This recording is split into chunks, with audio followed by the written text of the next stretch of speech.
Pemirsa, inilah Cerdas Keuangan bersama saya Jackson Simanjuntak. Kali ini kita akan membahas tema terkait dengan jelang Diwali, sebuah festival di India, dan bersama kami di studio saat ini sudah hadir analis dari Question Fund Indonesia, Pak Regen Lee. Gimana kabarnya Pak Regen? Baik. Nah, kemarin tuh kan kita udah membahas banyak hal ya. Kita membahas minyak bumi, kita membahas juga emas, terus ada perak. Nah, ini ada festival yang juga akan berpengaruh atau berdampak luas nih, Diwali. Bisa diceritain nggak itu? Saya cerita sedikit ya. Diwali ini sebuah festival ya, dirayakan oleh umat Hindu yang terutama banyak sekali di masyarakat di India. Merayakan festival ini.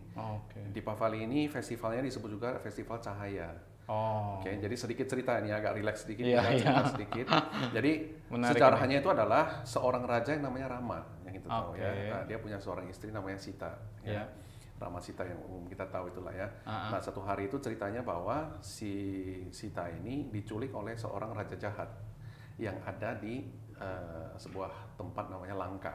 Nah, dia diculik di sana. Jadi karena dia diculik di sana oleh raja jahat ini, si Ramanya ini membangun satu pasukan-pasukan yang terdiri dari monyet-monyet, gitu banyak gitu loh. Nah, terus mereka pasukan monyet ini membangun jembatan dari India menuju ke Sri Lanka.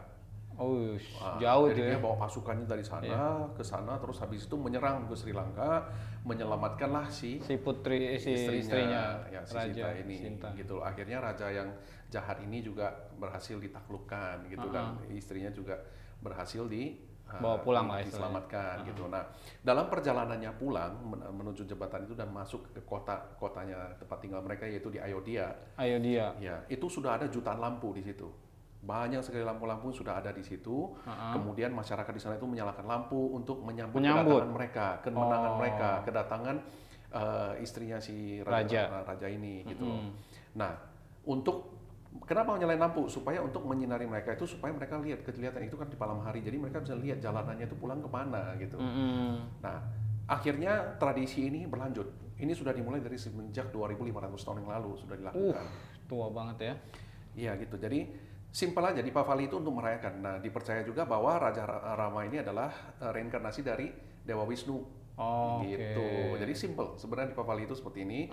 Masyarakat merayakan kedatangan ratu. Merayakan dan meriah di hari itu untuk merayakan kemenangan itu, dan dilanjut sampai sekarang gitu.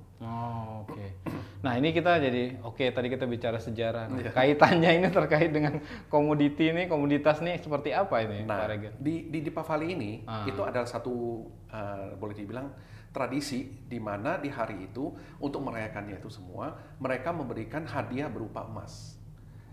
Jadi ini tradisi ini dari zaman 2.500 tahun yang lalu berarti ya? Jadi untuk merayakan itu mereka sekarang ini menggunakan emas. Jadi memberikan emas sebagai hadiah kepada keluarga.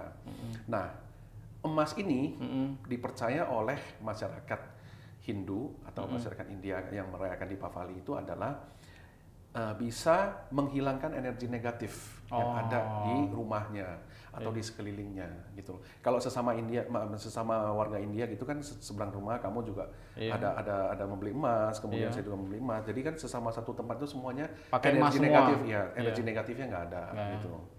Kemudian hal lain itu adalah dipercaya bahwa emas ini bisa membawa keberuntungan. Jadi seperti satu wish gitu, harapan bahwa kamu bisa beruntung. Gitu. Dan satu lagi adalah dipercaya bahwa emas itu bisa memberikan satu financial stability. Nah, financial stability inilah kenapa kita ngomongin ini, dan yang bisa kita bawakan lagi ke dalam dunia komoditas. Yang sekarang ya. Jadi simpel aja. Coba Pak Jeko tebak berapa sebenarnya transaksi emas itu, berapa banyak semenjak waktu Diwali itu, maksudnya waktu Diwali. Wah, itu saya kayaknya semua orang India kayaknya beli itu ya. Itu salah satu transaksi terbesar di dunia transaksi emas pada saat Diwali. Pada saat satu momen itu aja. Jadi sebelum Diwali itu mereka sudah mulai membelanjakan gitu. Jadi karena ini satu fenomena dunia yang bisa menggerakkan harga emas juga sebenarnya ya. Jadi pada saat Diwali ini sebelumnya orang-orang pada beli itu bisa sampai jumlahnya itu ya, bisa sampai 20-30 ton emas yang diperdagangkan. Iya, kalau dibandingin dengan total emas dunia itu berapa persen berarti untuk? Wah, saya juga kurang tahu itu perbandingan sama dunia ya. Tapi lumayan banyak lah ya, 20-30 ton kita kalikan aja harganya. Tapi itu yang ditransaksikan dalam satu negara untuk acara di Pavali ini gitu. Karena semua orang bakal beli emas untuk dikasih satu sama lain gitu. Nah, jadi emas itu diperdagangkan di situ secara fisik. Gitu kan. Nah, maka itu karena pada saat di Pavali itu bisa memberikan satu stability dalam hal financial ya. Nah, kita juga bisa melakukan yang sama sebenarnya. Kita bisa memperdagangkan emas juga yang bisa memberikan kita stream of income yang bisa stable juga.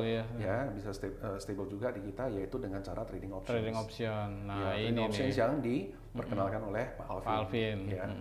Jadi mereka belajar secara fisik, kita juga bisa mentradingkan dengan options dan komoditasnya sama gitu loh. Emas ya. Dengan GLD gitu. Nah, di trading options ini kita bisa mempelajari beberapa strategi yang bisa dipraktekkan untuk bisa mendapatkan income yang stabil gitu dengan strateginya gitu. Nah, ini yang menarik di sini gitu loh. Jadi banyak orang-orang yang mereka nggak mau misalnya untuk stok emas atau apa, tapi mereka mau dapat income saja. Bisa dari trading option ini gitu. Nah, itu saya tertarik trading option tuh enak ya alurnya tadi dari sejarah emas, ternyata emas jadi bisa komoditas, terus di trading option. Nah, sebenarnya kalau di Question Fund sendiri tuh ada best practice nggak sebenarnya terkait dengan trading yang sudah dijalankan ini, Mas? Ya, karena ini kan sebenarnya aset itu bisa dipilih. Karena kenapa dipilih 3 macam di trading options ini, yaitu emas, perak, dan minyak bumi.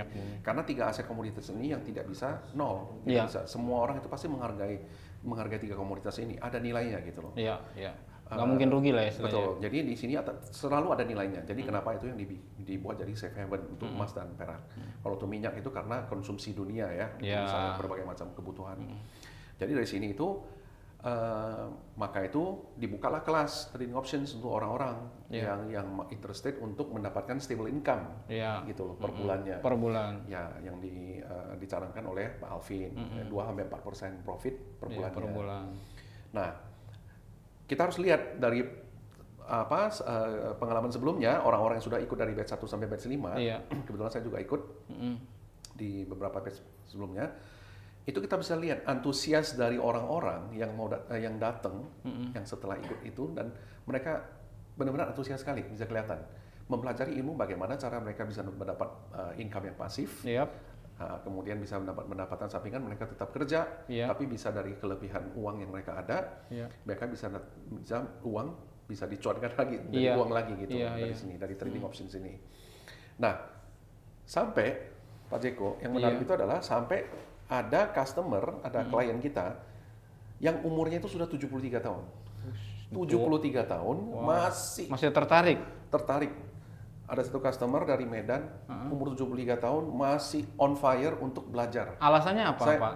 Nah, itu sebenarnya dia ada income gitu kan. Dia mau melihat, dia tertarik dengan satu streaming income yang pasif. Kemudian dia juga mempercayakan kepada tim kita untuk strateginya ini, bagaimana cara mempraktekannya, segala macam itu. Jadi saya benar-benar amazing juga gitu loh. Ada orang yang umur 73 masih jauh-jauh on fire, lagi ya. Iya, masih on fire, terus habis itu masih pengen belajar, kemudian segala macam. Berarti kan dia melihat ada satu potensi di sini. Dengan pengalaman hidup yang sudah begitu lama, bisnis segala macam, kerja ini itu. Tentu dia membuat satu keputusan di hari ketika dia umur 73 dan masih semangat untuk belajar.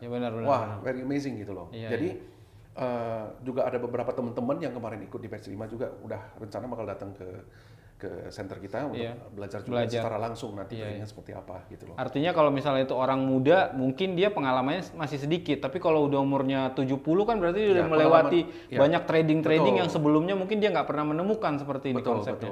Untuk misalnya saham atau apa, bahkan saham sendiri dari Pak Alvin sendiri juga ada strategi yang bisa diajarkan. Bagaimana cara kita memilih saham yang baik, kemudian fundamental indikatornya seperti apa, nanti akan diajarkan di kelas trading options-nya itu gitu. Jadi kita memilih saham itu nggak sembarangan, jadi harus ada key key point yang kita harus lihat dulu secara fundamental itu apa gitu. Nah dari situ baru kita bisa screening saham-saham apa saja yang menarik, yang untuk saat ini bisa diinvestasikan. Nggak semuanya bisa. Nggak semua ya. Tapi khusus untuk trading options kita hanya mentradingkan 3 aja commodities, yaitu emas, GLD, silver atau perak, SLV, dan USO atau minyak bumi gitu. Jadi itu yang menarik gitu di sini. Nah ini tadi kan udah ngebahas itu nih. Kalau misalnya ada yang tertarik untuk ikut kelas tuh, karena kabarnya kemarin tuh udah penuh, full book terus. Ini yang ke depan gimana? Saya dengar sih sudah sampai Februari ya. Februari udah penuh? Sudah sampai Februari. Jadi yang November sama Desember udah penuh. Januari sudah hampir penuh kayaknya. Tapi akan dibuka kelas lagi nanti di Februari. Ya. Teman-teman yang mau boleh nanti join. Nanti teleponnya hotline nanti akan dicantumkan di video. Oh iya, gitu. Benar. Wow, ini sangat menarik sekali. Berarti dari sebuah festival yang sangat tradisional, yang sangat umurnya udah langka, ternyata sebenarnya sampai sekarang itu bisa ditarik jadi sebuah peluang investasi yang sangat menjanjikan melalui trading option. Oke, Mas Pak Regen, terima kasih buat waktunya bincang-bincang di Cerdas Keuangan. Nah, itu dia tadi teman-teman diskusi kita terkait dengan Cerdas Keuangan, dan kita akan bertemu lagi di diskusi-diskusi selanjutnya di Cerdas Keuangan berikutnya. Pak Regen, terima kasih banyak. Sama. Ini sangat menarik.